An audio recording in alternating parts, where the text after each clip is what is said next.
Assalomu alaykum. Tomosha qilayotganingiz YouTube'dagi Musofir kanali va bu Kamina Shahriyor Amonov va doimgidek Musofir podcast studiyasida hamkasbim Zafarbek Ne'matov. Assalomu alaykum. Va O'zbekistondan tashrif buyurgan taniqli oshpaz Bahriddin Chusti. Bahriddin aka, assalomu alaykum. Assalomu alaykum. Alaykum assalom. Kelibsiz. Rahmat. Bahriddin aka, siz studiyamizda ko'rib turganimizdan juda ham xursandmiz. O'ylaymanki, muxlislarimiz ham bugungi qisqa bo'ladigan savol-javobdan xursand bo'lishadi. Umid qilamiz. Rahmat e'tibor uchun. Bahriddin aka, asosiy savol-javoblarga o'tishdan oldin bugungi kunda ijtimoiy tarmoqlarda trendga aylanayotgan bir mavzu bor. Ya'ni video yoki fotosuratlardagi qiziqarli kommentlarni, odamlar izohlarni yig'ib, o'shani xalqqa yetkazish. Kuni kecha Birlashgan Millatlar Tashkiloti binosida yurganingizda, Zafar aka bilan yurgan o'sha yerdagi videolaringizni ko'rib, Manhattandagi videolaringizni ko'rib, ichida eng qiziqarli kommentga ko'zim tushdi. Bahriddin aka ham Meksika orqali bordimi Amerikaga degan savol. Amerikadasiz. Amerikaga tashrifingiz haqida suhbat shundan boshlaylik. Amerikaga Meksika orqali kelganim yo'q. To'g'ridan-to'g'ri O'zbekiston havo yo'llari orqali uchib keldik.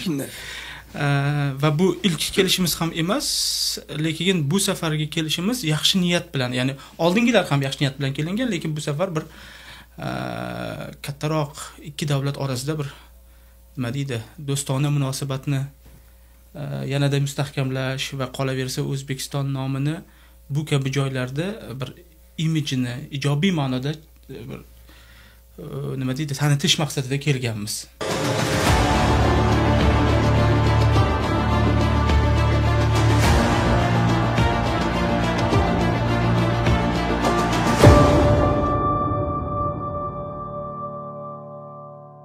Bu bo'ladigan ishdan ozgina xabarim bor.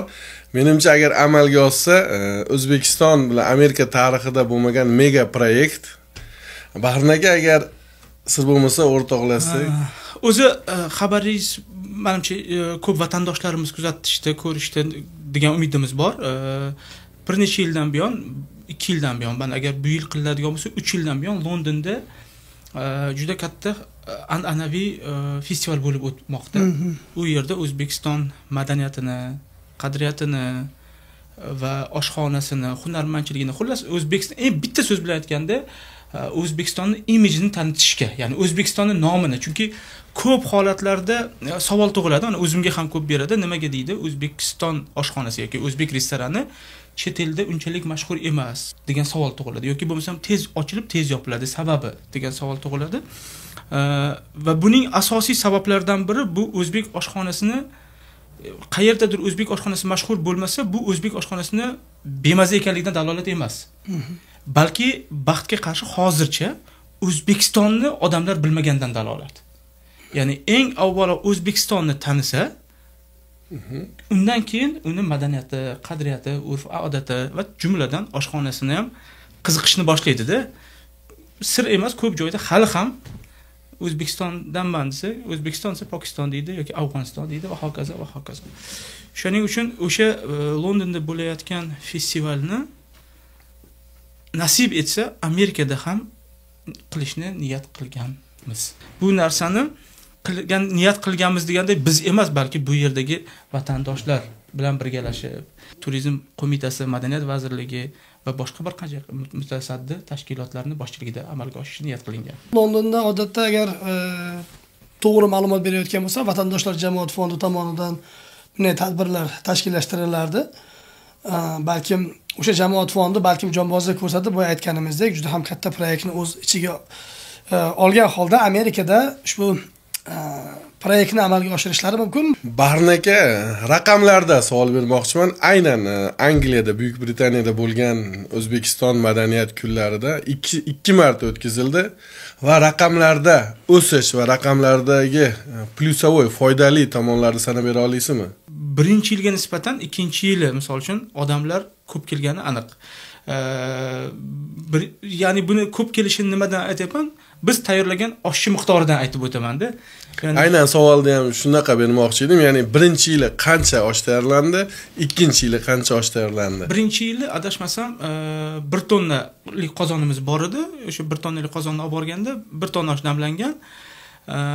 Ikkinchi yili katta qozon bormadi, o'rniga 10 ta mayda qozonda damlangan va bu oldingi 1 tonnalik qozondan miqdoriga hisoblansa 2 barobar ko'p. Demak, ikkinchi yili 2 tonna osh tayyorlandi. Xuddi shunday. Va ikkinchi yili o'sha ham yetmagan. Ha, ana. Demak, ko'rib, ya'ni bilib turibmiz, ikkinchi yili birinchi yilga nisbatan teng barobar qiziqishga sabab bo'lgan. Xuddi shunday. Yo, Zafar aka, bilmadim u Angliyada qanday o'tgan, ammo AQShda bo'lib o'tgan o'sha AQShda ham o'ziga xos rekord oshni tayyorlagan edingiz. Odamlarning ko'pchilik kelgan tomoni birinchidan qiziqish va Bahriddin Chusiyning shaxsan o'zlari taom tayyorlagan bo'lsa, qolaversa bepulligi ham rol o'ynasa kerak menimcha. Angliyada lekin bilmadim bu narsa bepul tarqatiladimi yo'qmi. Boya Zafar akamizning savoliga qo'shimcha qilmoqchiman. O'sha boshqa chet mamlakatlarda osh tayyorlagan paytingizda o'sha yerga tashrif buyurgan sayyohlar keyinchalik yurtimizga ham sizni izlab borib, biz sizni o'sha Angliya davlatida oshingizni yeganda yoki Amerikada yoki Turkiyada yoki boshqa davlatlarda yegandik degan holatlar uchraganmi?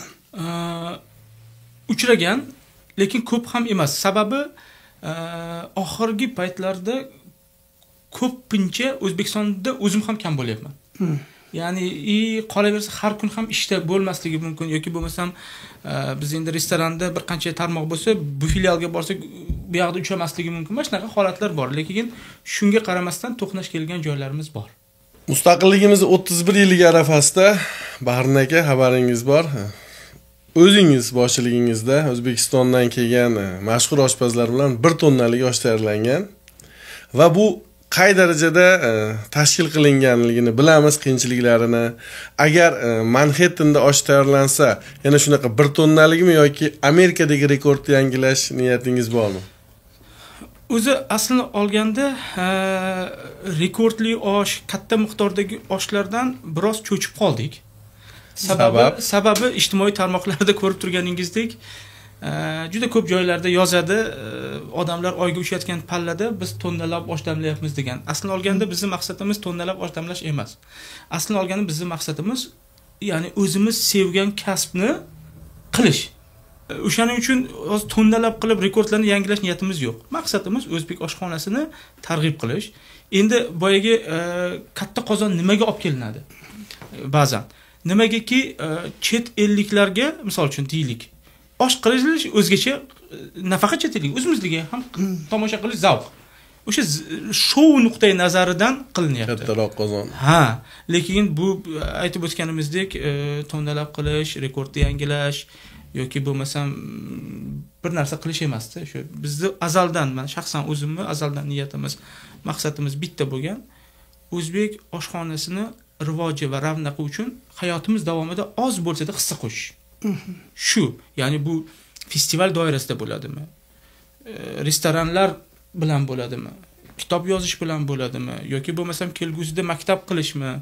Yoki bo'lmasam film olishmi? Buni hammasi zamiri bitta, o'zbek oshxonasini rivoji va ravnaqi uchun hissa qo'shish. Ajoyib. Bahriddin aka, boya izohlarda negativ izohlar ham ko'rinib turadi dedingiz. Shu o'rinda sizga bir life hackmi, bir bloger sifatida bir narsani aytib o'tmoqchiman. Agar sizdan hozir Portugaliyaning prezidenti, vitse-prezidenti kim degan savolni bersam, javob bera olmasligingiz aniq. Xuddi shunday. Lekin Ronaldo kim desam, portugaliyalik futbolchi deb javob berishingiz aniq, futbolga qiziqmasangiz ham. Sizga negativ izoh qoldirayotganlar, bugungi kunda odamlar oyiga uchayotgan paytda biz osh tayyorlaymizmi deganda, men negativchilarga murojaat qilmoqchiman. Har kim agar o'z ishini ustosi bo'lganda, Bahriddin akamiz osh tayyorlashda davom etardi. Balkim siz bugun oyga uchayotgan bo'lardingiz, albatta Bahriddin akamizni tayyorlagan oshlarini yeb. Oyga uchayotgan odamga ham menimcha osh kerak. Bahriddin aka Amerikaga kelish sababini bildik, qisman bo'lsa-da. Keling endi faoliyatingiz haqida suhbatlasak. Professional oshpaz bo'lish uchun qayerdadir o'qiganmisiz, ma'lumot olganmisiz yoki shu usta shogird an'anasi bo'yichami? İlk poydevorlar tabiiyki bizda shu ustoz shogird asosida nima deydi, o'rgatilgan. Hozir ham O'zbekistonda aksari oshpazlar xuddi shu tartibda ishlab kelishyapti, ustoz shogird bo'lib. Lekin shunga qaramasdan o'qiyotganlar ham yo'q emas, ya'ni u yoq chetga chiqib, ba'zan O'zbekistonning o'zida ham oshpazlar uyushmasida O'zbekistonda bo'lsa, agar chet elda bo'lsa, boshqa bir o'quv dargohlarida. O'tgan yil bir 2 yil oldin Vazirlar Mahkamasining qarori bilan 50 dan oshiq oshpazlar Fransiyadagi eng nufuzli oshpazlik maktabiga yuborildi. 54 ta oshpaz yuborildi va hammasi grant asosida. 3 oydan 6 oygacha borib o'qib kelishdi. Baxtga qarshi men borib o'qish nasib qilmadi menga. Juda orzu qilgan edim. Lekin o'sha yillari bizda sal kattaroq loyiha bor edi, mas'uliyati katta bo'lganligi uchun bir umrlik orzuni qoldirishga majbur bo'ldik. Lekin ko'p do'stlarimizni o'zimiz birgalashib jo'natdik. Borib kelganlarida xursand bo'ldik. Nasib etsa kelgusida o'qib qolarmiz. Sizni men o'sha o'zbek milliy palovini tayyorlovchi haqiqiy oshpaz sifatida bilaman. Demak, Bahriddin Chustiy nafaqat osh, palov tayyorlaydi, balkim boshqa taomlar ham tayyorlaydimi shunda yoki o'rganish maqsadida bormoqchimi? Aslida o'rganish. U yerda osh o'rgatmaydi. Ikki xil yo'nalishi bor. Qandolatchilik, keyin xamir taomlar deganda ko'proq pishiriqlar desak to'g'ri bo'ladi. Oshpazlik va restoran menejmenti. U yerda zamonaviy oshxonani zamonaviy tartibda dunyo standartlariga javob beradigan tartibda o'rgatadi. Lekin u yerda osh qilish niyat bo'lmagan. Shu sohani bir zamonaviycha o'rganish fikri bo'lgandi, niyat bo'ldi. Siz shunda qaysi yo'nalishni agar tanlagan bo'lardingiz, agar borganingizda?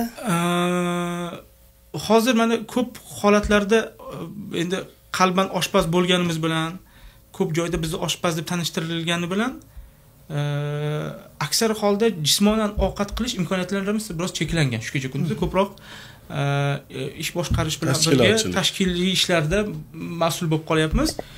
O'shaning uchun menda doim ikkita masala nima deydi, ikki tarafga tortib turadi-da. Birinchisi oshpazlikni chuqurroq o'rganishmi yoki menejmentdimi? O'shanga lekin ichim oshpazlikni tortadi, lekin voqelik menejmentni o'rganishni taqozo qilyapti. Menda bitta qiziq savol bor. E'tibor berganman shaxsiy kuzatuvlarim natijasiga ko'ra juda ko'p oshpazlar, ya'ni yo'g'on bo'lishadi-da bizga o'xshagan. Men ham sal-pal shu sohaga aloqadorligim uchun. Lekin bilgan oshpazlarim ichida yakka yagona yo'g'on bo'lmagan oshpaz. Siz ham fikrimizga qo'shilasizmi? Masalan, ko'p oshpazlar yo'g'on bo'ladi-da. Shunday. Endi bilmasam o'zingizni sheriklaringiz ham harakatim kamaysa, loyihalar kamaysa, mashinada ko'proq yurib qo'ysam, sal semiraman. Harakat ko'paysa yana ozaman. Tushunarli. Demak, Manhattan'da yaqinda tadbir bor deyildi suhbatimiz avvalida va Bahriddin akamizning sheriklar ham Amerikaga keladi va e'tibor beringizlar, sizlarni yo'g'onroq degan Zafar akamiz bo'ladi, men emas. Shuning uchun kelgandan so'ng bemalol savollaringiz bo'lsa Zafar akaga murojaat qilishingiz mumkin bo'ladi. O oshpazlikda mustaqil birinchi osh tayyorlaganingizda necha yosh bo'lgansiz? Endi uy sharoitida deyilgan bo'lsa 5-mi 6-sinf bo'lsa kerak. Uy sharoitida 12 yoshda deyman. Taxminan, chunki men asli Namangan viloyatining Chust tumanida tug'ilganmiz. Va 98-yil Toshkentga ko'chib kelganmizda. O'sha paytda 13-14 yoshda edim. Osh qilganim esa aniq bilaman, Chustda bo'lganligi. Chustda. Chustdagi hovlimizda qilganimiz va tirik bo'lgani ham esimda. O't o'chiruvchilar kelmaganmidi? Yo'q, hammasi joyida. Bunaqa narsalarni oila to'ng'ichi bo'lganimiz uchun ota-onamiz doim ishda bo'lsa, biz maktabdan ertaroq kelib, qanaqadir bir suyuq ovqatlar, bir narsalar tashab qo'yardik. Va bir safar o'zimizcha nima deydi, qo'sh tirnoq ichida ambitsiyamizni ko'rsatamiz deb osh qilganmiz va u ham ko'ngildagidek bo'lmagan. Chustiy taxallusini tanlashingiz aynan Chustdan bo'lganligingiz uchunmi yoki o'sha Chustiy shoir Chustiyga qarindoshchilik yeringiz bormi? Yo'q, qarindoshchilik yerimiz yo'q. 2004-yil adashmasam, biz Toshkentdagi o'sha oshxonalardan birida ishlab yurganimizda Hidoyat jurnalida Mavlono Lutfulloh Chustiy haqida bir maqolaga duch kelganmiz va o'shanda hazillashib sheriklarimizga mana bu degan tarixda yashab o'tgan birinchi Chustiy Mavlono Lutfulloh Chustiy va bu tasavvuf ahli.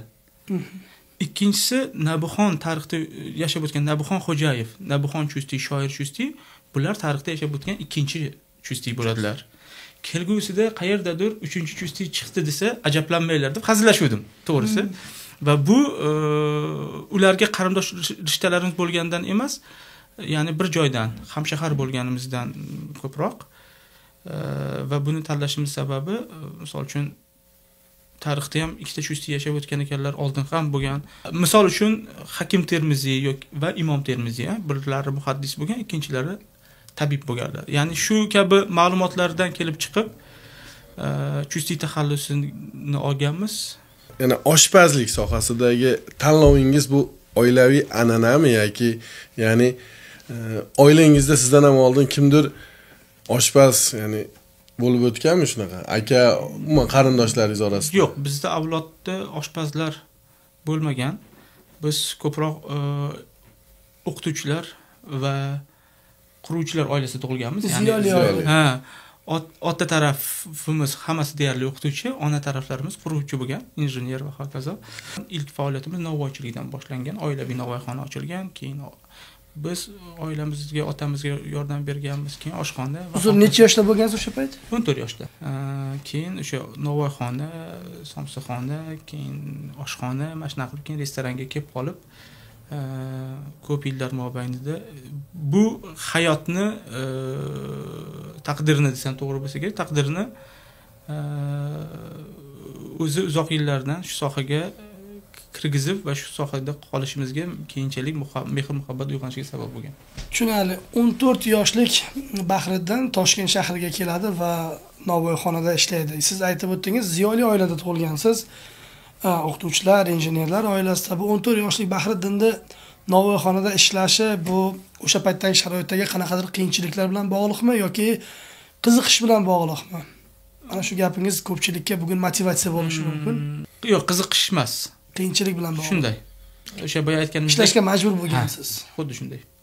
Avvaliga har ishda hikmat bor degan bir narsani keyinchalik bilganmiz. Ya'ni biz novvoyxona ochmasak, oshxonaga kirmas edik. Oshxonaga kirmasak, bu kunlarni ko'rmasdik. Ya'ni har bir ishda avvaliga biz noshukrlik qilgan bo'lishimiz mumkin, qiyinchilikdan noligan bo'lishimiz mumkin, lekin Xudoning o'zi bizga kelgusida nima yaxshi, nima biz uchun xayrligini o'zi bilar ekanda. Zafar aka, yodingizda bo'lsa, o'tgan galgi mehmonimiz taniqli tadbirkor Zafar akamiz studiyamizda bo'lganlarida ham aynan bugungi kunda juda ham taniqli tadbirkor va aynan ishlarini u kishi ham novvoyxonadan boshlab keyinchalik Amerikadagi eng katta restoran bizneslariga ega bo'lgan. Menimcha ishni novvoychilikdan boshlashingiz kerak. Men ham o'ylanib qoldim shu novvoychilikdan boshlamagan ekanman deb. Shunday bo'lishiga qaramasdan hozir siz ham Xudoga shukr qilayotgan ishlaringizni eshitib xursand bo'lib turibmiz. Barnaga agar oshpaz bo'lmaganingizda qaysi soha vakili bo'lardingiz? Hiç o'ylab ko'rganmisiz? Yoshlikda futbolchi bo'lishni orzu qilganmiz. Inkor etmayman, yoshlikda futbolchi bo'lishni orzu qilganmiz. Paxtakor 79 stadioni bo'lardi Chustda. Yo'q. Ha, shunaqami? Yo'q, Paxtakor, Chust Paxtakor bo'lardi. Chust Paxtakor komandasi. Chust Paxtakor komandasi bo'lardi, 2-divizionda o'ynashardi, adashmasam. Lekin biz ko'proq Namanganda Viktor Jalilov, men o'sha paytda Viktor Jalilov komandasi bo'lardi. Navbahor Ranusi Ro'r deb nomlanardi, keyin maktab sport shkolada o'shanga orzu qilinardi. Sportchi bo'lardingiz o'zingiz deb o'ylardik. Eng yaxshi 3 ta osh qaysi viloyatda o'rinlar bo'yicha? Yaqinda bir do'stimiz keldi-da, kasbdoshimiz. O'zbek oshlar haqida kitob yozish uchun nima qilish kerak degan savol berdi. Shu o'rinda aytdimki, yani shaxsiy fikr, avvalo O'zbekiston oshxonasi haqida gapiriladigan bo'lsa va oshlar haqida gapiriladigan bo'lsa, eng avvalo xolis bo'lish kerak.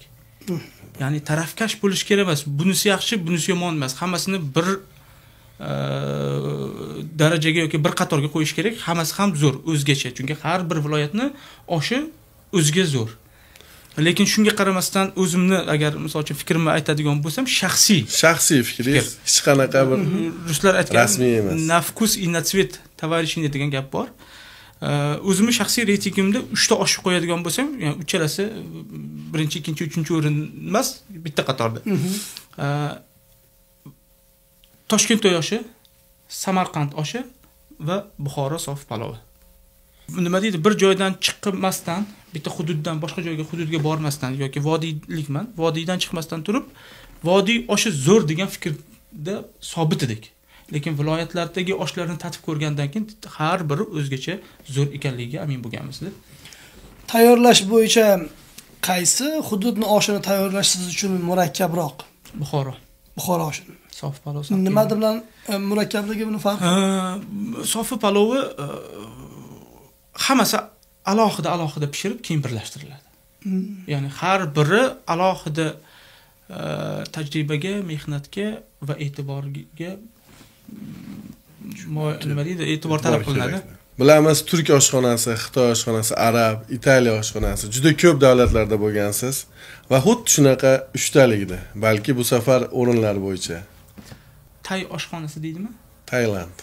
Misol uchun Osiyoliklar deylik, o'sha Osiyoliklar oshxonasi, misol uchun lapshasi, udoni yoki bo'lmasa mana bu ramyon, pamyon, fo yana nimasi bor? Sushi. Ishqilman, mana shunaqa narsalarga ko'proq qiziq. Bu borada qarashlarimiz o'xshash ekan. Oxirgi paytlarda o'sha ko'proq yoqyapti. Lekin men shuni bilamanki, me'daga uradi-da ko'p narsa. Bir paytlar esimda bor, paxlava shirinligini juda yaxshi ko'rardim. Va птичье молоко shirinligini yaxshi ko'rardim. Shunday bo'ldi, biz Moskvada musofirchilikda, muhojirlikda ishlab yurganimizda qandolat sexida o'sha paxlava ham, oting qurg'ur, птичье молоко ham ko'p iste'mol qilgandan keyin hozir o'shanga qara olmaydigan darajaga kelib qoldik-da. O'shanga o'xshab o'ylaymanki, bu anular o'zgaruvchan. Ta'mlar, talablar o'zgaruvchan, zamoni kelib o'zgarsa kerak deb o'ylayman. Qolgan yana o'sha osiyoliklardan tashqari yana qaysi taomlarni keyingi uchtalikka? Xamir taomlarini yaxshi ko'raman, aslini olganda. Xamir taomlarini yaxshi ko'raman. Qayerda xamir taomlari yaxshi qilinsa, yeyman. Misol uchun bundan Italiya oshxonasi deyishimiz mumkin. Xamirli taomlari ko'p iste'mol qilinadi. Ha, ko'p iste'mol qilingani uchun. Keyin uchinchisi albatta o'zimizning ana qardosh turklarniki ham o'zgacha. Davlat miqyosidagi tadbirlarda qanaqadir qiziqarli holatlar bo'lganmi, masalan, osh tayyorlashda? Oshingiz o'xshamay qolgan paytlari? Berlinda, yo'q, Myunxenda ekan, Germaniyada Myunxendamiz 120 kishilik tadbir. Tadbirdan keyin o'sha zalga chaqirishdi, oshpazlarni tanishtirishdi, rahmat, minnatdorchilik, olqishlar va hokazo. Xursand bo'ldik-da, oshxonaga kirdik, Xudoga shukr, tadbirdan, marosimdan qutuldik deb. Keyin ichkariga kirib o'zimiz ham ovqatlandik va bu ora biroz dam olay deb razdivalkaga kirib telefon tutib o'tiribman. Qanaqadir ovoz chiqishni boshladi. O'zimcha o'yladim, ko'chada odatda mushuklar bir-biri bilan urishsa, ovoz chiqaradi. Shu mushuklar bir-biri bilan urishyapti shekilli deb telefon tutib o'tirdim. Telefon tutib o'tirdim. Va bu ora taxminan 10-15 daqiqa vaqt o'tdi. Tashqariga chiqsam, ya'ni oshxonaga kirsam, hamma yugurib yuribdi. Bittasi u yoqqa yuguradi, bittasi bu yoqqa yuguradi. 15-20 daqiqa oldin zalda to'la turgan odamdan bir kishi ham yo'qda, hammasi chiqib ketgan. Nima bo'ldi? Muzikantlar bor, o'zimizning san'atkorlar bor, so'zlarimni tasdiqlasa kerak, o'zimizning vatandoshlar. Ular ham yugurib, nima bo'ldi desam, ana tashkilotchi, germaniyalik tashkilotchi mazasi qochib qoldi dedi. Sizni vaqt. Bu endi oshdanmi yo bu sabab? Endi aka, men tasavvur qiling holatimni. Xayolimdan bular qaziqarta yudi. Qaziqartda mazasi qochdi deb o'yladim. Qon bosimini oshirib olgan. Ishoning, bir necha soniyada stol ustidagi barcha go'sht mahsulotlarini yig'ib chiqdim. Dishga shu yig'dimda hammasini yig'ib qora paketga bekitib, stoyankada jinoyat joyidan dalillarni yo'qotish. Elchixona stoyankada uzoq joyda elchixonaning mashinasi bor edi, shu sideniyasini tagiga bekitib keldim. Va xayolimdan 1960-yillardagi voqea o'tyapti. Xabaringlar bor. Bahadur Shastri Hindiston va Pokiston muzokaralar o'tkazayotganda Bahadur Shastri Toshkentda taomlangandan so'ng vafot etadi. Va uni nima deydi, vafoti taomdan emas, balki o'zi tabiiy yo'l bilan ekanligini tasdiqlanguncha oshpaz ham, ofitsiant ham o'sha kuni kechasi ishlagan hamma delegatsiya ishchilar. rasvosini olib kelishgani ketgan. Meni xayolimdan o'sha o'tyapti. O'yladim, mana Germaniyada. qoldim. Va xayolan vasiyatlar yozyapman. Oradan bilmayman qancha vaqt o'tdi, nazarimdan uzoq o'tdi shekilli. Keyin keldi. Tez tibbiy yordam anulari keldi, xodimlari. U kelguncha men tamom bo'ldim. Keyin aytdiki, xavotir olmanglar. Bu o'zini nima deydi? O'zini vafoti debman. Tutqalog'i bor ekanda. O'zini 3 turar ekan, ro'yxatda turar ekanda va uni o'zini anisi bo'lgani uchun ro'yxatda turar ekan, kasalligi bo'lgani uchun shunaqa bo'ldi. Rostini aytsam, ungacha men tavba qildim. Qaytib dedim, chet elga qaza olib chiqmayman. O'zbek go'sht mahsulotlarini olib chiqmayman deb qasam ichib. Mashinadagi qazilarning taqdiri nima bo'ldi? Ertasi kuni o'zimiz maza qilib yedik. Nonushtaga. Ikkinchi voqea Qozog'istonda, Turkiston rezidensiyasidamiz. Bir kun oldin borib, odatda nima deydi, tayyorgarlik qilamiz. Zagotovka deydi, zagotovka qildik va hokazo qildik. Ertasiga asosiy tadbir bo'lish kerak. Ertalabdan shu O'zbekistondan borgan 6 ta oshpazmi, 6 ta 7 ta oshpaz bor edi. Bitta oshpazimiz ko'zi qizardi. Ko'zi biz hazillashib kechasi bilan va chekib oldikmi, uyda buydi, biroz ustidan kuldik.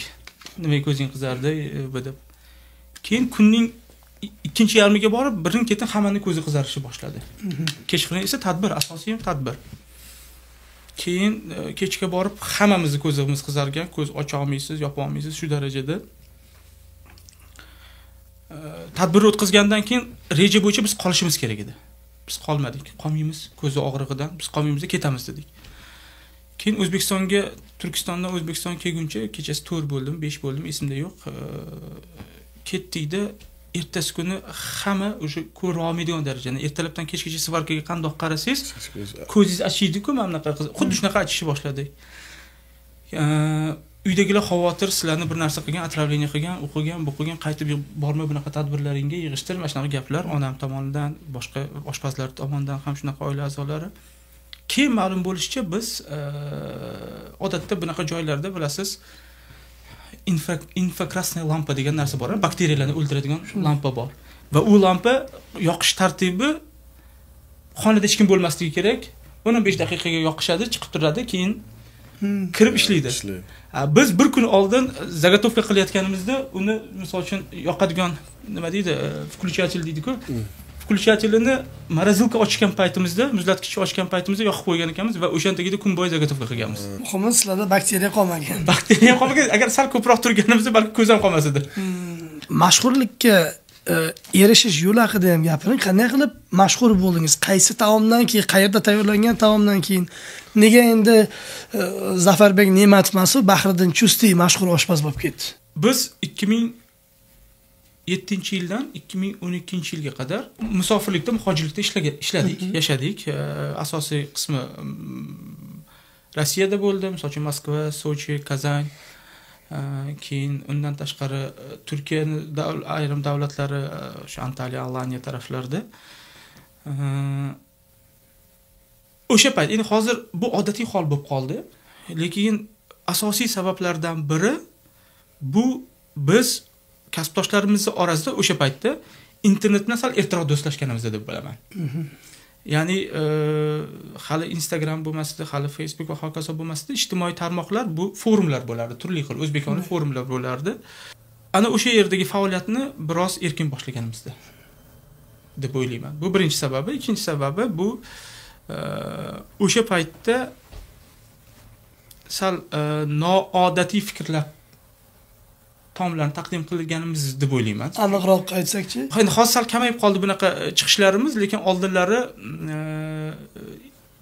o'sha turli xil o'zbek taomlarini bir boshqacharoq tarzda taqdim qilib va uni misol uchun saytlarda va hokazolarda yozib retseptlarni e'lon qilib turardik biz.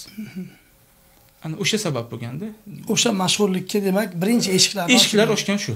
Ha, shunday bo'lgan. Shu. Xuddi shunday. Keyin undan keyin nazarimda ijtimoiy tarmoqlarda qandaydir bir konkurslarda g'olib bo'lgansiz? U ham bo'lgan. Moskvada ishlab yurganimizda shu oshpazlik musobaqalari bo'lardi va undan tashqari 2010-yil biz o'sha paytdagi Rossiya davlat rahbari Medvedev bilan ko'rishib, unga osh damlaganimiz ham shov-shuvlarga sabab bo'lib ketgan deb o'ylayman o'sha paytda. Demak, shunaqangi voqealar ham bo'lgan. Xuddi shunday. Taniqli oshpaz bor, Henston degan, familiyasi hozir yodimda yo'q. Aynan o'sha oshpaz taomlarga suyuq azotni o'sha taomlarga suyuq azotni qo'shib tayyorlashni joriy qilganda, u birinchi odam u. Uni juda ham katta 3 ta mukofoti bor taom tayyorlash bo'yicha. Bahriddin Chustiy ham o'zbek oshinimi, boshqa taomlarnimi nimadir bir yangilik kiritganmisiz osh tayyorlashda? Tajribamizdan kelib chiqib aytaman. O'zbek taomlarini xohlagancha eksperiment qilish mumkin ekan. Faqat oshni emas. Sababi qilib ko'rganimizda juda qattiq dashnomlarga duch kelganmiz. Ya'ni qolgan taomlarni xalq normal qabul qiladi. Oshga boshqacha bir aniq qiladi. Yondashadi. Shuning uchun oshni iloji boricha juda qattiq eksperiment qilib ko'rmoq. Suyuq azot qo'shib bo'lmaydi. Juda qattiq eksperiment qilib ko'rdi. Lekin qilish kerak. Eksperimentchilar qilsin. Yaqinda qora guruchdan osh damladinglar. Bu jarayon qanaqa bo'ldi? Aynan qayerdan keltirildi qora guruch va nimaga aynan qora? Tagiga olgan bo'lsa kerak. Yo'q. Siz tagiga olgan deb o'ylaysiz? O'zi do'stimiz Abdumajid aka, Amerikaga ham birga kelib, Abdumajid aka, Baxtiyor akalar bilan birga kelganmiz.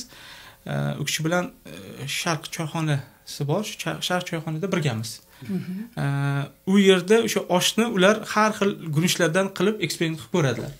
Va baraka topishsin, eng nima deydi, negativ ko'p odziv ham aynan o'sha anugada izohlar o'sha eksperimentalni oshlar uchun ajratilgan.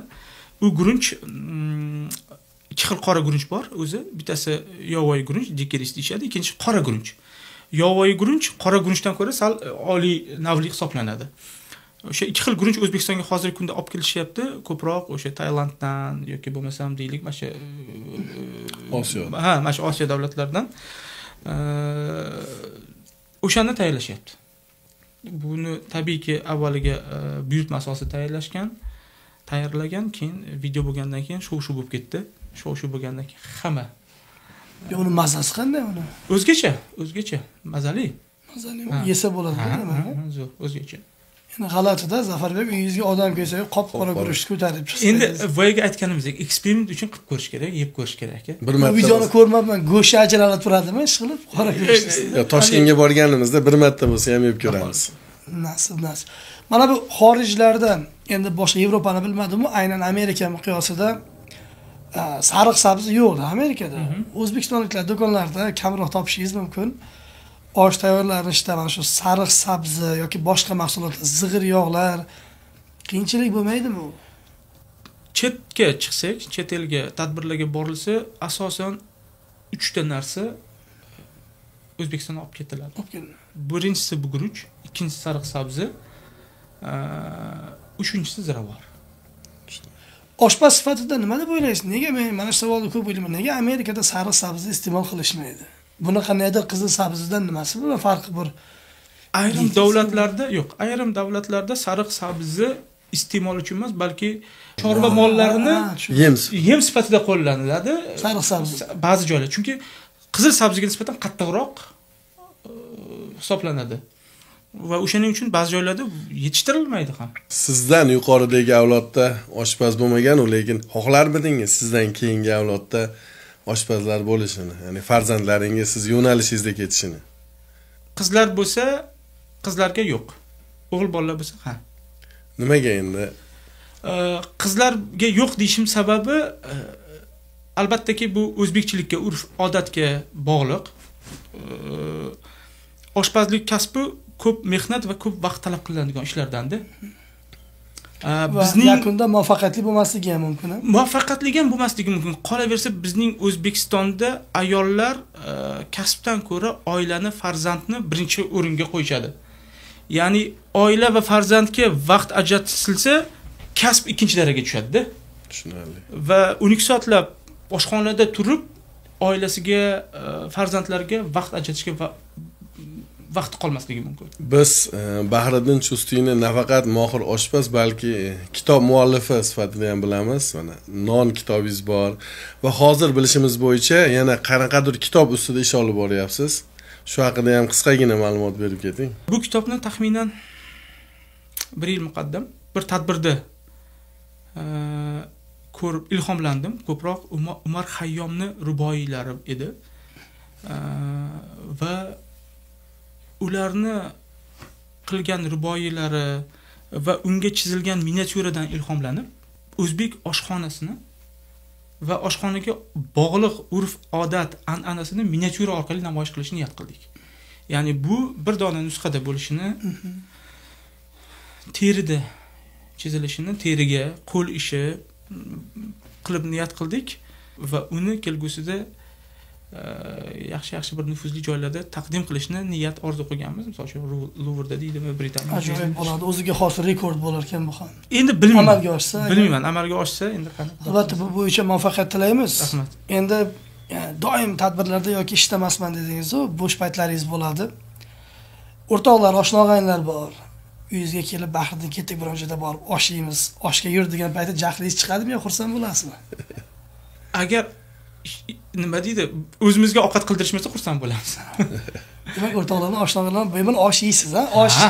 Yo'q, misol uchun tez-tez to'planib turamiz, bir 3 ta 4 ta nima deydi, jamoadoshlar bor. Ba'zi birlari kasbdoshlar bo'lsa, boshqasi bir ko'cha ulfatlar, mana shular bilan tez-tez to'planib oshxonaga bog'liq mavzularda gaplashib turamiz. Uyda sizdan boshqalar ham osh qilib qo'yami? Uyga kelgan paytingiz kuni bilan osh qilgansiz, yana osh qilib. Yo'q, men uyda kam ovqat qilaman. Qanday qabul qilasiz? Uyga kelyapsiz, yana osh tayyorlagan. O'zi bir dona osh tayyorlab kelyapsiz. Osh bo'lsa yeyman. Lekin ko'chada doimo ovqatlanish imkonimiz bo'lmaydi. Ya'ni tadbirlarda minglab ovqat qilingan bilan ko'p holatlarda och kelamiz. Tadbirlarda och qaytasiz. Tashkilotchilar inobatga olasizlar degan umiddamiz.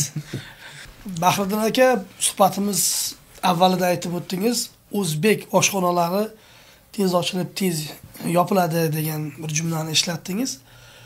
O'zingizning kuzatuvlaringiz asosida bir asoslab bera olasizmi? Bunga nima sabab bo'lishi mumkin? Yuqorida aytib o'tganimizdek, eng avvalo hali O'zbekiston tanimaganligidan, ha? Bu birinchi va asosiy sabab. Sabablardan biri, ha. Birinchi o'sha sabablardan biri bu hali O'zbekiston tanimagandan bo'lsa, ikkinchisi, ya'ni undan tashqari yana bir qancha sabablar bor. Ikkinchisi, meni fikrim, shaxsiy kuzatuvdagi fikrim, oshxonada birinchi bo'lib restoranga aloqasi bo'lmagan odam ochgan edi.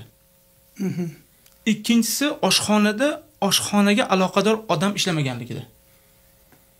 Ya'ni kimdir puli bor, lekin restoranda ishlamagan, restoran ochadi.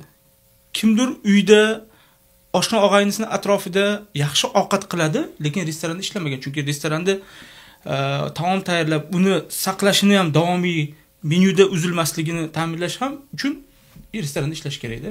Mazali ovqat qilish o'z yo'liga ulfatlar bilan, lekin restoranda uni doimiy ravishda ta'minlash bu uchun bilim kerak, tajriba kerak. Va uchinchisi, eng katta xatolardan biri bu bizni o'sha vatandoshlarimiz restoran ochayotganda mahalliy aholini ijtimoiy istagini inobatga olmaganda. Talabga qarab taklif yo'q. Ya'ni, men misol tariqasida aytaman, bundan bir necha yil oldin biz Malayziyaga bordik. Malayziyada KFC ga kirdik. Yo'q, Malayziya emas ekan, uzr, Indoneziyada, Jakartaga ekan. Indoneziyaga bordik va u yerda KFC ga kirdik. KFC bu butun dunyoda o'z qoidalarini bemalol, ruschalab aytganda, diktovat qila oladigan kompaniyada. Lekin shunga qaramasdan ular tovuq bilan birga qaynatilgan guruch beryapti. Ya'ni mahalliy aholini talabidan xuddi shunday chiqib. Yoki Hindistonga boryapmizda, o'sha Hindistondagi Domino's pizzaga kirsangiz, chicken curry pizza beradi. Nima uchun? Hindistonga moslashgani uchun. Dubayga borsangiz, McDonald's halol burger beradi. Yevropaga borsangiz, bekonlik misol burger beradi. Bu nima uchun? O'sha dunyodagi eng mashhur kompaniya bo'lishiga qaramasdan, eng milliarder puli bor kompaniya bo'lishiga qaramasdan, mahalliy aholiga moslashadi. Biznikilar restoran ochishda eng avvalo kelgan muhojirlarga moslashib ochadi. Mehnat muhojiri deymizmi? Yoki biz vatandoshlarga moslab ochadi.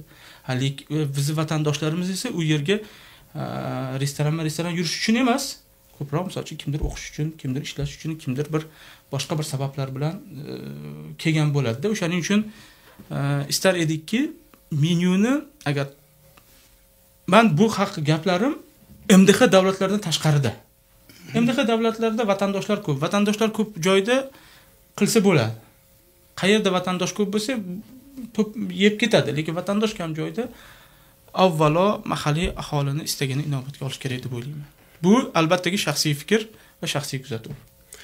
Barna aka, mana bir necha kundan beri Qo'shma Shtatlardasiz va Nyu-Yorkda, asosan Nyu-Yorkdagi o'zbekistonlik hamyurtlarimiz tomonidan ochilgan kichkinagina restoranlarda bo'ldingiz. Qaysi oshxona sizni e'tiboringizni tortdi Nyu-Yorkdagi? Agar o'sha oshxona egasi reklama uchun pul to'lasa, keyin efirga beramiz. Yo'q, men ko'rdim videolaringizda bir nechta. Yoki Little Istanbulni qo'shmaylik. Yo'q, men Nyu-Yorkdagini so'radim. Nyu-Yorkdagi, tushunarli. Nyu-Yorkda. Lekin Nyu-Yorkdagi Little Istanbulga ham bir paytlar olib kirishgan mehmonga. Rostini aytsam, kelgan kunimiz birinchi kuni o'sha Lag'monga bordik, Lag'monga bordik. Baraka topishsin. Ishnamgina chiroyli joy qilib qo'yishibdi. Keyin ma'lum bo'lishicha, bu ochgan odamlar ham, bolalar ham begin emas ekan, tanish ekan.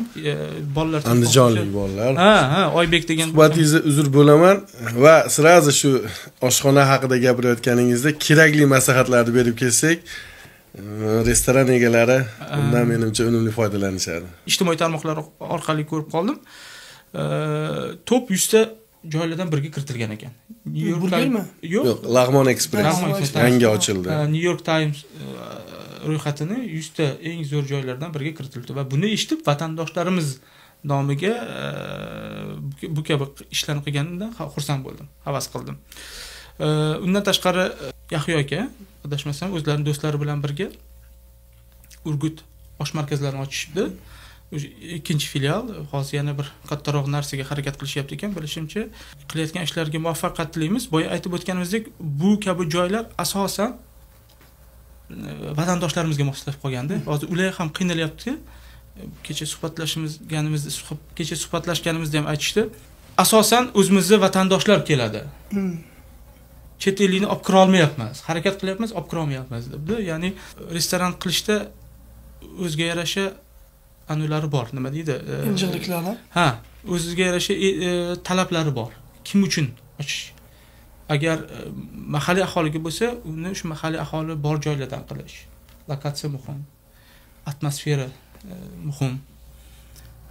U yerdagi lokatsiya ham, atmosfera ham ko'proq vatandoshlarga moslashib qolgan. Agar dunyoga mashhur oshpazlardan kimni taniysan desa, sizdan keyin albatta Nusretni balkim aytgan bo'larmiz. Nusretni butun dunyo taniydi-da. Nusret nimasi bilan mashhur bo'ldi? Albatta steklari mazali, ammo uni taqdim etish, mijozlarga taqdim etish. Mana shunaqangi o'xshash holatlar haqida bosh qotirib ko'rganmisiz? Oshni bir o'zgacha taqdim etish. Boya aytganimizdek, osh borasida juda qattiq bir fikrlarimiz yo'q. Lekin kelgusida bir yaxshi niyatlarimiz bor. Kelgusida O'zbekistonga ham Michelin yulduzi kirish ehtimoli ham yo'q emas. Mukofot. Ha. Xudo xolasa. Va ularning o'ziga yarasha talablari bor. Va o'sha talablarga mos tarzda bir ishlar qilish niyatimiz bor. Tushunarli. Yana bir savol, balkim bu savol sizni ranjitishi mumkin. O'zbekistonda ko'p tarmoqli restoranlarni yo'lga qo'ygan tadbirkorsiz-da. Sizni bugun o'sha mana shu tadbirkor sifatida bilganlar ham bor yoki shunchaki Bahriddin aka oshpaz deb. Mana shu narsani sizni ko'proq qanday oshpaz sifatida tanishingizni xohlaysizmi yoki keyinchalik shu O'zbekistondagi eng katta restoran tarmoqlari egasi Bahriddin Chustiy nomi bilan tanishini istagan bo'lardingiz? O'zi bir gap bor-ku, general bo'lishni orzu qilmagan askar emas deb. O'z restoranini ochishni orzu qilmagan oshpaz ham oshpaz emas. Jismonan agar oshpaz bo'ladigan bo'lsak, 3 nari borsa 4 ta ovqatni qilishimiz mumkin-da. Va shu o'rinda bir savol tug'iladi, restoranning muvaffaqiyatli bo'lishi oshpazga bog'liqmi yoki ish yuritishgami degan savol tug'iladi. Ya'ni menejmentgami yoki oshpazgami degan savol tug'iladi. Oldinlari kasbim oshpaz bo'lgani uchun, oshpazlikdan chiqqanim uchun ko'p holatlarda oshpazga der edim. Va hozirgi kunga kelib Fikringiz o'zgardi. biroz fikrim o'zgargan. Lekin ikkalasida ham asos bor. Oshpazga bog'liq bo'ladi, e'tiroz yo'q. Qachonki bir dona tarmoq bo'lsa va mono deydimi? Mono oshxona bo'lsa, ya'ni tor doiradagi, mana hozirgi kunda ba'zi bir joylar bor, ular faqatgina osh qiladi. Aytaylik somsa yoki shashlik. Va o'sha bilan zo'r bo'ladi. Fikringizga so'z qo'shilaman. Bu keyin tizimlashganda, tarmoqqa boshlaganda bu yerda ming zo'r oshpaz bo'lsa ham eplolmaydi. Bunda tajribali menejment yoki bo'lmasa ish boshqarish kerak bo'ladi. Bugun Bahriddin Chustiy nomi o'ziga xos brendga aylanganda, o'ziga xos bir brendni shakllantirdingiz. Boya fikrim o'zgardi degan narsangiz bu o'sha restoraningiz tarmoqlarga bo'lingandan so'ng har biriga bora olmasligingizni bilganingizdan so'ng fikringiz o'zgardimi? Balki bu brendingizni keyinchalik o'sha yuqori levelda turishi uchun hozir fikrni aytmayapsizmi? Bu narsa boya aytganimizdek, tarmoqlar ko'payishni boshlagandan keyin tizimlash ham o'ziga yarasha bo'lishligiga fikr o'zgarganda. Ya'ni avvalga bitta joy bo'lsa, muammo emas. Ikkita bo'lgandan keyin ham bir amallasi bo'ladi. O'sha aytaylik, sizning ikkita restoraningiz yoki 3 ta restoraningiz bor, 3tasida 3 ta oshpaz ishlaydi. Siz ishonchingiz komilmi? O'sha 3 ta restoraningizga borgan mijozlar aynan o'sha Bahriddin Chustiy tomonidan tayyorlangan oshni aynan o'zini iste'mol qilishadimi? O'sha mana masala ham shunda. Boyaga aytganimizdek, masala tizimlash ham shunda-da. Ba'zan bu yoqdagi o'xshagani mana bu yoqda o'xshamasligi mumkin. Va bu tizim demak to'g'ri ishlamayotganligidan dalolatda. Agar tizimni biz to'g'ri qo'ysak va o'sha xatolardan to'g'ri yechim qila olsak, har bitta nuqtada bir xil tam chiqish kerak bo'ladi. Siz demak o'z biznesingizda tizimni o'zingiz yaratasiz va mana shu tizim ish olib boradi. Yo'q, mana o'zim demi. Bu yerda biz o'zi o'sha Aksu filiali sheriklar bilan birgalikda asos solingan. Har birimiz har bir ishga mas'ulmiz. Kimdir finansga, kimdir deylik menejmentga, ya'ni kimdir oshxonaga. Mana shu uchalamiz shu qilingan 3 ta 4 tamiz qilingan xatolardan yoki bo'lmasam zamonaviy yechimlardan kelib chiqib yechimlar qilyapmiz. Shogirdlar olish borasida qanday talablarni qo'yasiz? Umuman osh qilishni bilmagan odam ham shogird bo'laman desa qabul qilasizmi? Unga e'tiroz yo'q. Hammaga eshigimiz ochiq. Lekin faqat shartimiz shuki, nima uchun degan savolga javob topishimiz kerak. Ya'ni maqsad deylik o'sha daromad qilish bo'lsa, hozirgi kunda necha pul O'zbekiston sharoitida $1000 olayotgan bo'lsa, misol tariqasida oshpaz. Shu $1000 ni boshqa kasbda ham topa oladi, boshqa yo'nalishda ham topa oladi-da. Lekin bizga kelishdan maqsad boya o'zimizning niyatimizni hozirda yoshlarga ham aytamiz, shu sohada oz bo'lsa-da rivoji uchun o'zingni hissangni qo'shishing kerak bo'ladi.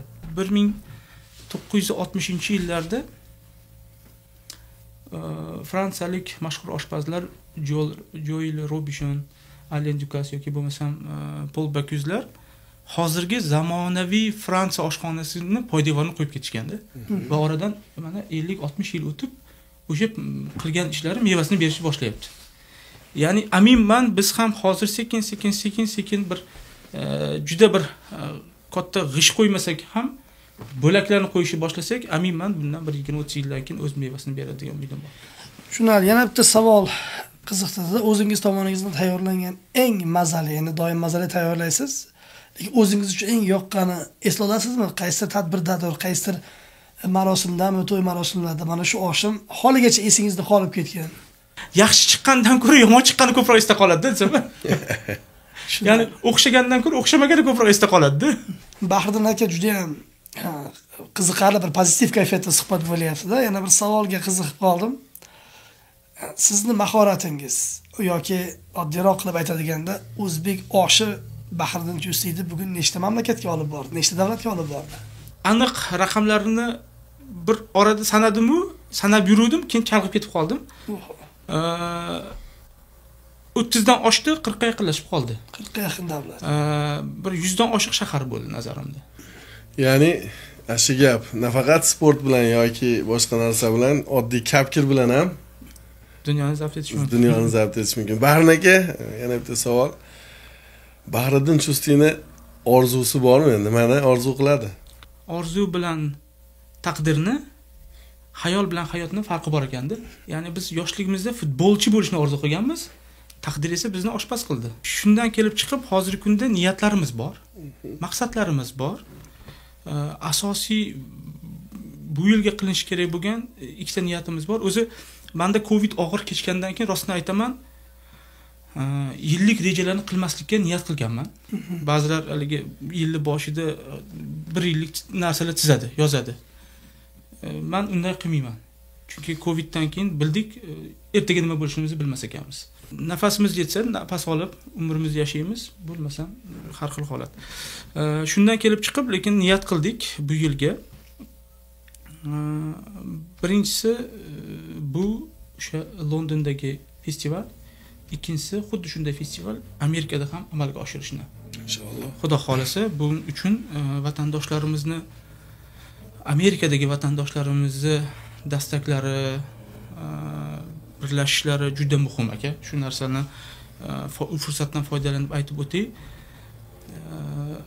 Bu kabi festivallar faqat O'zbekiston hukumatini yoki deylik muayyan shaxsni ishi emasda. Bu kabi ishlar, bu kabi katta loyihalar hammamiz birlashib qilishimiz kerak bo'lgan. Maqsadimiz bu yerdagi har bir vatandoshimiz eng avvalo O'zbekistonni nomini bir ijobiy ma'noda chiqishni xohlaydi. Va buning uchun birlashishimiz kerak bo'ladi. O'zbekistonni bu kabi madaniyat kunlari oldin ham bo'lgan, qatnashganmiz. Zafar aka bilan, siz bilan ham birgalashib shu Filadelfiyada, Nyu-Yorkda yoki bo'lmasam boshqa bir Pittsburgh va hokazo shtatlarda ishtirok etdik va deyarli har biri vatandoshlarimizning xursandchiligi va ular uchun bayram bo'lgan. Bu festivalni qilishdan maqsad nafaqat vatandoshlar, balki bu yerdagi mahalliy aholi yoki bo'lmasam bu yerlarga tashrif buyurgan sayyohlarga ham O'zbekistonni tanitish. Va yana bir bor aytamiz, bu narsada hammamiz birlashib qila olsak juda ham xursand bo'lar edik. Bu festivalga bog'liq bo'lgan niyatlarimiz. Endi o'zimizni kasbimizga bog'liq bo'lgan niyatlarimiz shu kecha kunduzda bir ikkita niyatimiz bor. Ikkalasi ham bir nima deydi, ko'p vaqt bilan birga ko'p mablag' talab qilinadigan ishlar. Birinchisi O'zbek oshxonasini maktabiga asos solish. Va kelgusida yaxshi bir kadrlarni yetishib chiqishiga sabab bo'lish. Va ikkinchisi hozir o'sha harakatlar ham boshlandi, muzokaralar ham boshladik bir 4 ta 5 ta production kompaniya bilan. Kamida Netflixda, bo'lmasam Gollywoodda O'zbek oshxonasi haqida kino olish. Wow. Bu niyat, maqsad, orzu emas. Ha, boshlangan o'zi. Ha, bu orzu emas, bu maqsad. Maqsad, shunaqa maqsad, chunki suhbatimiz boshida aytilgandek, bizning bu hayotdagi missiyamiz O'zbek oshxonasiga oz bo'lsa ham hissa qo'shish, ya'ni O'zbek oshxonasini rivoji tanish uchun oz hissa qo'shish va bu kino holatda bo'ladimi? Kitob holatda bo'ladimi, restoran holatda bo'ladimi, festival holatda bo'ladimi? Niyati, zamirida maqsad bitta. Ilohim niyatingizga. Maqsadlaringiz nega orzu degan Zafar akamizni orzu degan savolidan biroz chetladingizda, orzungiz nimaga yoki amalga oshmaydigan narsalarni orzu qilishdan tiyilasizmi? Yo'q, endi boya aytdim-ku, yoshlikda orzuyimiz futbolchi bo'lish edi-da. Shu demak orzu bo'lgan. Ha, orzuyimiz futbolchi edi, lekin qaysi futbolchining orzusi balkim oshpaz bo'lish bo'lgan. Messiniki. Ha, Messiniki. Messiniki oshpaz bo'lgan, u futbolchi bo'lgan. Demak, bugungi kunda o'rinlar bir xil. Joyimiz ajrashib qolgan. O'zi qaysi futbolchiga muxlislik qilasiz? Hozirgi kunda Mukazdan ketib futbol tomosha qilmayman, lekin bir narsani aytaman, aka, men xursand bo'layotganim. Boya siz juda yaxshi gap aytdingiz. Kimdir raketaga oyga ucha olmayotgan bo'lsa, bu oshpazni yoki futbolchini aybi emasda. Shunday. Ya'ni har bir odam o'zining sohasida kamolotga erishsa, hayot ham, jamiyat ham, muhit ham o'z-o'zidan yaxshi bo'lib ketadi. Shunday. Men xursand bo'lganim shu kecha kunduzda Abduqodir Husanov sababli aka, ishoning, avvaliga bokschilarimiz sababli hamma boksga nima deydi, muxlislik qilishni, boksni yaxshi ko'rishni boshladi. Keyinchalik shaxmatchilar chempion bo'lgandan keyin shaxmatchilarga muhabbat uyg'onishni boshladi.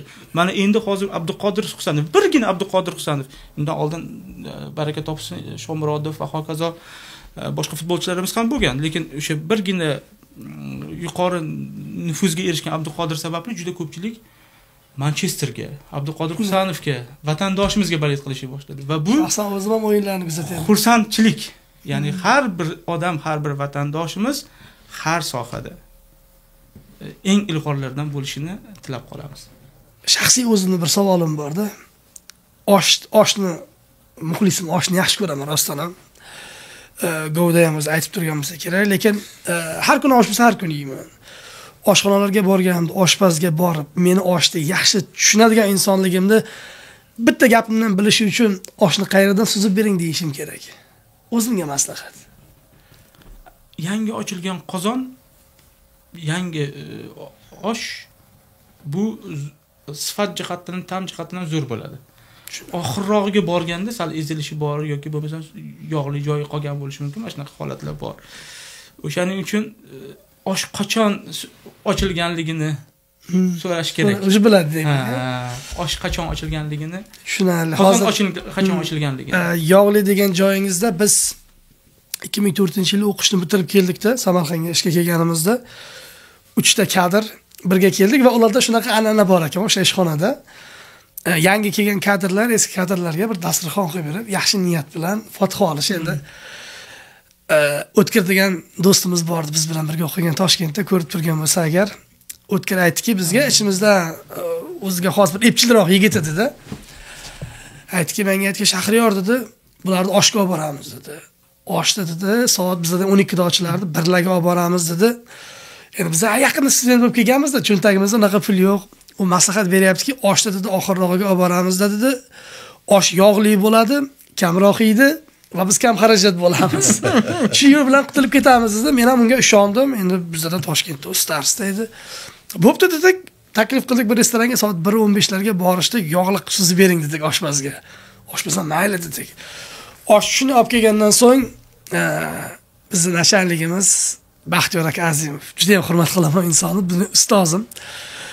Baxtiyor aka shuna turdilarda oshni olib kelganimizdagi ofitsiant yigitga qarab, menga qarab o'ka dedi, ha dedi.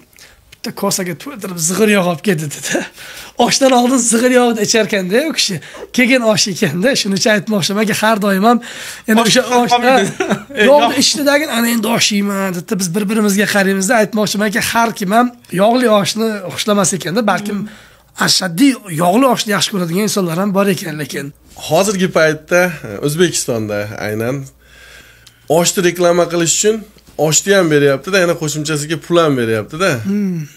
Bu siz buni normal holat deb hisoblaysizmi yoki bu bir restoranni reklama qilish uchun qilinyapti? Marketing o'zgacha yondashuv. Marketingni o'zgacha, misol uchun pasporti. Bugun ijodiy jamoamiz qancha miqdorda oshni yeyib osh qilib bera olasiz? Mayli, xudo xolasa ijodiy jamoa 5-6 kishi bo'lsa 2 kiloda.